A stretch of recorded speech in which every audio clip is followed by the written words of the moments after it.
Hey,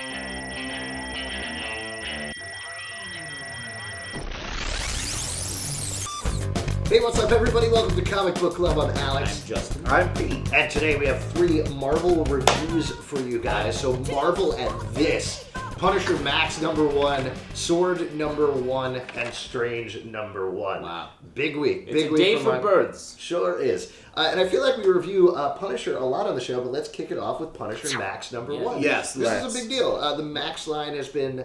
I think the Max Punisher has almost been the real Punisher in a way for a while. This is rebooting it with Jason Aaron on the title. Yeah. And especially after they killed the Punisher. No, that's the real Punisher. Yeah, that is actually. Well, that's supposed to be, Pete, but now they've he's the ruined real it. one. You were pretty upset about Dark Reign the List. Yeah. How do you feel about PunisherMAX #1? PunisherMAX is fantastic. It's really been the staples. Fantastic Max. Yeah, it's like the staples of... It's been the staples Yeah. Punisher. Really just been, I think, They've really got that. nailing the voice and the character really well. So I feel like this is awesome. I can't believe... Well, maybe they have done this before, but I'm really excited about this. For those of you who don't know what's going on, so this is almost like a Punisher Confidential in a way, where it's going back and showing you a little bit of the past of the Punisher. In this case, this is the rise of the Kingpin. That's a big story. Yeah, which is really huge and a great way of starting it off. Also, Steve Dillon is back on art, and he's considered probably one of, if not the best Punisher artist of all time. All the characters look like dolls when he draws. Yeah, it's a little weird. I like him. I like him. They're sort of creepy. Everyone's all bold. And that helps. Here's my biggest. This This is actually not even a big thing. This is a nitpick. But there's a thing that one of the crooks says at the beginning, and unless I read this wrong, he says that the Punisher has been bothering us for the past 30 years. Mm-hmm. Did you guys notice that? Yeah. That the math's wrong there. Yeah, I think so, because he hasn't been probably bothering them for the past 30 years, and definitely not 30 years before the Kingpin started. Yeah. It's weird. Plus that, That is weird. Maybe he's talking Are you about... falling asleep? Are you okay? This is really interesting. I guess the numbers... Falling asleep in the middle of our show. I guess the numbers are wrong. Let's just keep on trucking through the review, and then we'll get... I really like this a lot. I thought this was great. Fantastic. It's funny, it's extreme and over the top. The way those eyes come out of that guy's face. Jesus. Spoiler, eyes come out. This is, I think, everything that a PunisherMAX title should be, and that's great because there was certainly a little bit of a worry after Garth Ennis left the title that it would ever be like that again. Right. I like the premise, though. I felt like this was so much of just like, okay, that's what the Punisher does. He gets angry, he shoots people. But I want to see more. I want more. I want to get into this guy's head. I want him to be killed. Sewn back together in some sort of Frankencastle. That's what I want. I made that happen. I talked to Rick Remender. I made that happen. Yeah, well, I hope you're happy. I am. Would you say pick it up? Yes, it's amazing. Pick it up. I don't understand why we have to get into his head and show emotion. Let the Punisher be the Punisher. Oh, man. Boring. You don't understand writing. Next, let's talk about Sword #1. Let's following up a little bit on the astonishing X-Men series, I guess. You have very vaguely. Yeah, very vaguely. I don't even know how it's connected necessarily. Yeah. But Agent Brand takes center stage protecting the Earth from aliens by Kieran Gillen, who wrote the Beta Ray Bill series, is going to be writing Thor coming up. Yeah. What did you guys think about this? Well, I felt like it was and then I freaked out because Death's Head is in there. You like him. Oh my God, I'm such a huge fan from back in the day. And it was great to see him back, and they had his boy still. I just feel like the only thing that really kind of pulled me out of this comic was the art. Like, the way they drew Beast.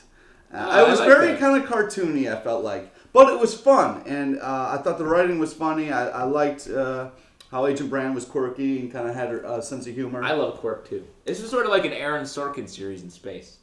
I was really surprised by the tone of this. I thought, given Astonishing X-Men, given the Cassidy covers and whatnot, that this would be a little more like action-adventure in space, hard-hitting, fighting alien sort of thing. But yeah, it was quirky and it was funny, and the tone actually put me off for most of the issue. Yeah. Because it was not and this is my own fault, I think, because it was not what I was expecting at all. Definitely. I liked the backup story a lot. Yeah, but the backup story deals with Kitty Pryde and where she is and how Lockheed... There's a great panel in here of Lockheed chugging a bottle of Jack Daniels. Yeah, I think, though, the thing that I liked about the backup story more is it hit more of all of the bases. That there was the big space adventure, and there was some funny stuff, but there's some sad emotional stuff as well. The bulk of the issue was more like, isn't this funny? What's going on? Well, yeah, it's like, I can solve that problem. What are we doing now? I want my coffee. This.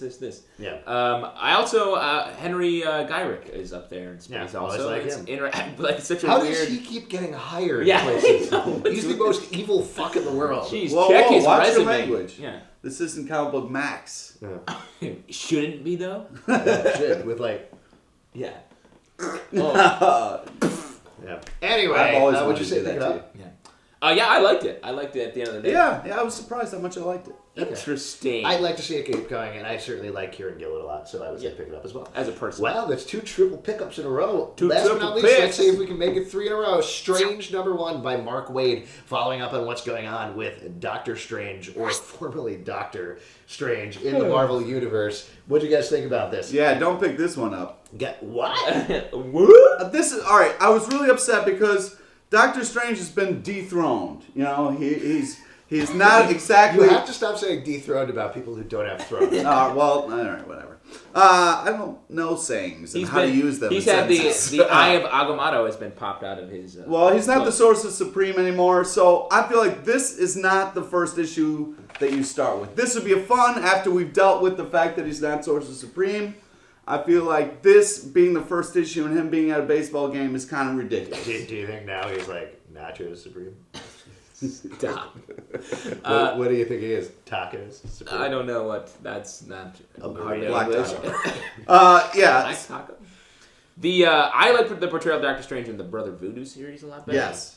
This read to me like a lot like Mysterious the Unfathomable in the Marvel universe, and I thought it was weird that the baseball thing was very weird. You're gonna write a first issue and it's about a weird loopy pitching demon baseball. Here's the thing. I actually loved this issue. I thought the art was great, the story was great. I really enjoyed it a lot. I totally agree with you guys that it's a very strange first issue. No pun intended. Strange. No pun intended. Pun intended. Because it does set up what Strange's world is like now, and it sets up that he needs an assistant, and He's got he gets an shaking hands. assistant, and it sets up all the information there. Just but like yeah, it Mysterious is a very Unfathomable. weird place to put it. Yeah. But I'm definitely on board for the rest of the series because I did like this issue a lot. No.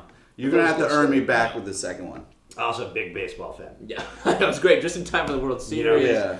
I can't wait till we get into the football issue. And the Mark skiing. Waid always writes really solid series. He's a really, it's really good writer. It's good. I agree with you in that it is very weird.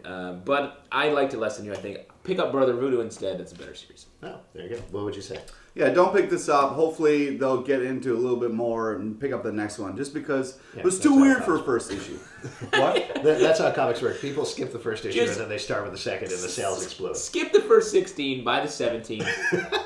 You'll love it. Yeah, You'll love they'll it. probably back in the Marvel house will be like, oh well, we've had 0 sales for the first 16 issues. Let's keep this Keep going. it See what going. happens. People are 17th definitely issue, getting on board. 200,000 Trust me, I know how copies. things work, guys. If you have, I know how things work. If you want to ask us a question, for example, you could write us at comicbookclublive@gmail.com. Yep, that's how that works. popcultureshock.com/comicbookclub, twitter.com/comicbooklive, iTunes Comic Book Club Live, or you can download these very episodes. Do you guys like when we go through that all the time? Should Yeah. we...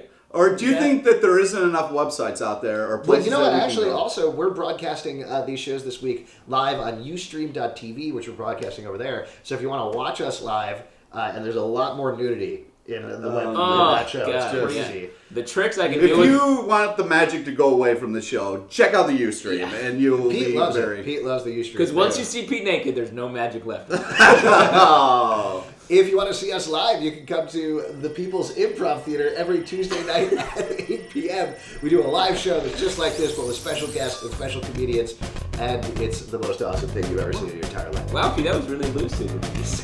Surprisingly lucid. Thank you.